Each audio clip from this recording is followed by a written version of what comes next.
ज़माना में मुअज़्ज़ज़ थे हामिल कुरआन होकर, और तुम ज़लील ख़ार हुई तारिक कुरआन होकर।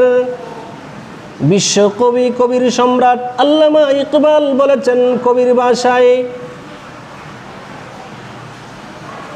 তোমরা যদি কোরআনের বাহক হইতে পারো, আল্লাহ তাআলা তোমাদেরকে দুনিয়া এবং আখিরাতের বাদশা বানিয়ে দিবেন, তোমাদের মর্যাদা উন্নীত করে দিবেন।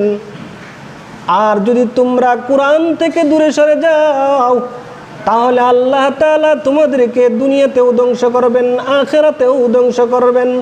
এই জন্য কবি বলতেছেন, ও জমানা মে মুআজ্জাজ তে হামিল কুরআন হোকর, ওই কতই না মর্যাদাবান ছিল পূর্বেকার মানুষেরা যারা কোরআনের বাহক হয়ে গিয়েছিল।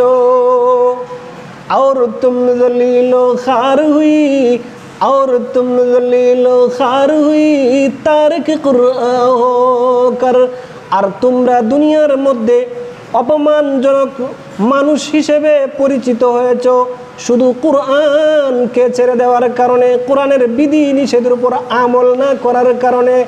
আল্লাহ তাআলা আমাদের সকলকে মৃত্যু পর্যন্ত আল্লাহর কোরআনকে কঠিন